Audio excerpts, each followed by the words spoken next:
Bonjour à tous, je suis à la fois émue et fière de m'adresser à vous aujourd'hui. Je suis donc Catherine Bergeret-Amselec, pour ceux qui ne me connaissent pas encore, et je suis sûre qu'il y en a beaucoup. Je suis psychanalyste et je travaille en cabinet privé à Paris avec un certain intérêt pour les crises existentielles qui nous bousculent et qui font vaciller notre identité, spécialement à chaque entrée dans un nouvel âge de la vie. Et ma patientèle d'adultes, puisque je reçois des adultes de tous les âges, m'a fait porter un regard particulier sur la question de l'avancée en âge. On ne cesse d'évoluer de rupture en réorganisation, en renaissance successive depuis notre naissance, à chaque étape existentielle de notre petite et grande enfance, à notre parentalité naissante, au milieu de notre vie et lors de la sénescence. Ah, la sénescence, qu'on peut écrire en deux mots. C'est naissance. Eh bien oui, c'est la vieillesse. Cette sénescence, à partir de quel âge est-on vieux? À partir de 65, 70 ans? Je ne sais pas. On n'est pas tous vieux au même âge. En tout cas, j'ai eu la joie et le plaisir d'organiser un colloque qui s'appelait La cause des aînés en 2010. Et il a donné un deuxième volet, La cause des aînés numéro 2. Et le livre que je vous présente aujourd'hui, c'est le fruit des travaux des 22 contributeurs qui sont intervenus dans ce colloque. Alors on a titré cet ouvrage « L'avancée en âge, un art de vivre » parce que c'est vraiment le message essentiel qui se dégage de nos travaux.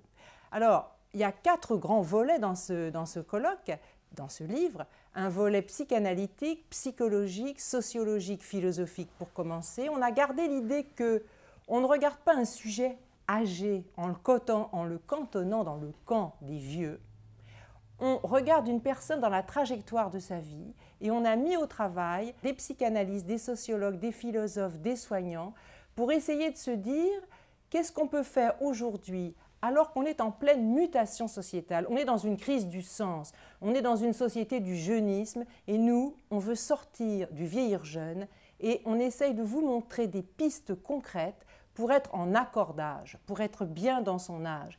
Qu'est-ce qu'un psychanalyste peut faire quand il n'est pas dans une clinique du ou, c'est-à-dire tout psychanalyse ou tout médecine, mais dans une clinique ouverte du et, qu'il est prêt à travailler avec des gériatres, des gérontologues, des soignants, des psychologues, et à s'ouvrir à une clinique pluridisciplinaire, eh bien d'abord on peut rencontrer un psychanalyste à tout âge, pour essayer de passer ce deuil développemental. Parce que quand on avance en âge, on perd.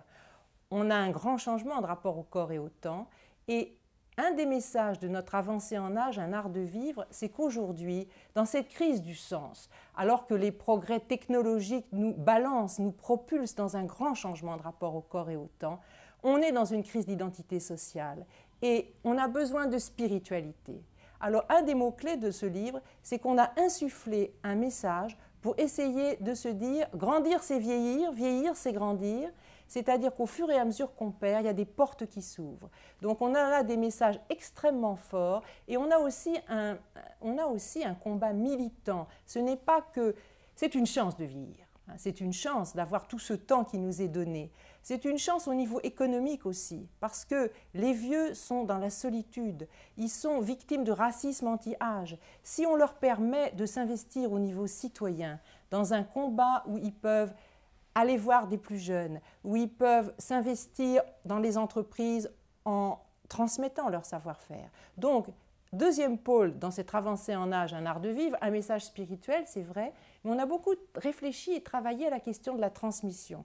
J'avais rencontré des petites 3 ans dans une maternelle des Écluses Saint-Martin dans le 10e. J'ai rencontré des ados et des préados à l'école alsacienne parce que notre intervenant le plus âgé a 95 ans, c'est Stéphane Hessel. Notre plus jeune avait 3 ans et demi. Et comme Stéphane Hessel a fait ses classes à l'école alsacienne, je suis allée en 2012, année européenne du vieillissement actif et de la transmission intergénérationnelle, interviewer ces ados. Et c'est très amusant de voir comment les ados voient les vieux. Ils sont déjà imprégnés du discours anti-âge de la société actuelle et comment les petits qui, eux, ne sont pas encore imprégnés, reçoivent avec bonheur la transmission. Il y a un petit de 3 ans qui nous parle de son arrière-grand-père et de l'arrière-grand-père de son arrière-grand-père qui était soldat à la guerre, c'est savoureux. Dans ce livre, on a gardé un style parlé, on a voulu que ça soit spontané pour que les soignants, les gériatres, les gérontologues, les psychologues, tout le réseau de la gérontologie, mais aussi ceux qui s'intéressent à la vieillesse, les usagers, les vieux eux-mêmes, hein. J'aime bien dire les vieux, j'aime pas dire les seniors, on a l'impression qu'avec une pince à sucre, on n'oserait pas dire le mot vieux. Eh bien, pour que toutes les personnes qui s'intéressent à l'avancée en âge, autrement dit à la vie, puissent lire ce livre en étant nourries, et aussi il y a des pistes applicables. J'ai envie qu'on applique les pistes concrètes. Et pour appliquer ces pistes concrètes, j'ai fait appel à des gens comme Daniel Rapoport, qui nous parle de ce saut de la bientraitance. Comment est née la bientraitance dans les années 90 ? Bientraitance avec un trait d'union, clinique pluridisciplinaire. Et aujourd'hui, on peut se dire que on est grosso modo en 2013, hein, donc on est 10 ans après la canicule de 2003, ce drame de 15 000 morts. On a appris beaucoup de choses depuis, et comment ça se fait que le message ne passe pas? Donc la psychanalyse, on l'a mise au travail pour analyser les résistances au changement. Qu'est-ce qui fait que ça perdure? C'est vrai que les enjeux sont politiques, psychologiques, économiques. Il faut s'équiper sur tous ces plans-là pour essayer d'être prêt à accueillir une population qui va être de plus en plus vieille. J'ai des chiffres que j'ai notés. 15 millions de personnes de plus de 60 ans et plus aujourd'hui en France. 20 millions en 2030. Près de 24 en 2060. Si je prends les plus de 75 ans, 5,7 millions en 2012, 12 millions en 2060. Donc on est dans une bascule et il va falloir s'équiper pour regarder autrement la question de l'avancée en âge. Comment cette génération pivot des papy-boomers a une mission d'éclaireur de vie pour montrer des pistes aux plus jeunes, pour qu'il n'ait pas une vision de ce vieillard dépendant. Ah, le mot-clé, la dépendance qui a fait couler tant d'encre. Eh bien oui, justement, on interroge avec l'humanitude et avec d'autres disciplines cette notion de dépendance qui est une richesse, car on est tous dépendants les uns des autres. Accepter la rencontre de l'autre, accepter l'altérité, accepter l'échange, c'est s'ouvrir justement à une solidarité intergénérationnelle. Et c'est une chance de vieillir dans la mesure, et on va le montrer, qu'on est dans une crise économique dont vous avez sûrement entendu parler, tout le monde en parle, et les vieux, certains disent les seniors, comme vous voulez, que ce soit à l'aube de la sénescence, ces papy-boomers dont je parle, ou ceux qui sont en grande vieillesse, qui ont plein de choses à nous apprendre, tant au niveau spirituel, il faut du temps pour s'accomplir. Il faut du temps pour se dégager et dépasser les entraves de sa jeunesse, la dépasser et retrouver son initial élan, comme disait Jules Michelet.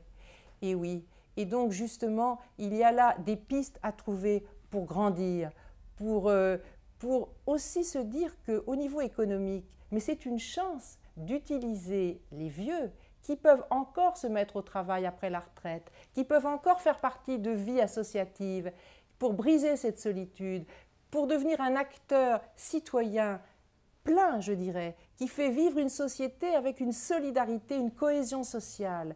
Et puis, c'est donner aussi un sens à la vie. Après tout, sortir du faire et du paraître, c'est aller vers l'être. Eh bien, l'avancée en âge, un art de vivre, c'est quel est ce parcours de la vie, de la naissance à la mort, qui ouvre vers l'être quand on n'est plus dans une recherche du faire et qu'on est avec le temps qui reste, qui est compté. Donc je suis à la fois émue, comme je vous disais, et fière d'avoir rassemblé ces 22 contributeurs qui sont des militants de la bientraitance, qui ont un souci éthique, politique et clinique et qui, quelque part, n'ont pas la langue dans leur poche, n'emploient pas de langue de bois. On voulait s'adresser aux professionnels, on voulait s'adresser à ce qu'on appelle le grand public, un public plus large, et ça aurait été dommage de ne pas laisser des traces de nos rencontres. Ils étaient 600 dans la salle, les professionnels, animés, débattants, prenant la parole, et j'ai vraiment envie que vous fassiez vivre ce livre, parce que c'est grâce à vous, en parlant autour de vous, j'espère que vous allez apprécier nos travaux. C'est grâce à vous que cette avancée en âge deviendra un art de vivre et qu'on pourra continuer en étant lu, en recevant peut-être un courrier de lecteur, je ne sais pas, à ce qui est justement cette solidarité, je dirais intergénérationnelle et pluridisciplinaire. Je vous remercie de m'avoir consacré 3 minutes. J'espère que vous n'avez pas cliqué. Sinon, évidemment, c'est que vous n'avez pas été tellement intéressé par ce que j'ai raconté. Ah, c'est le risque, hein. À bientôt. Au revoir.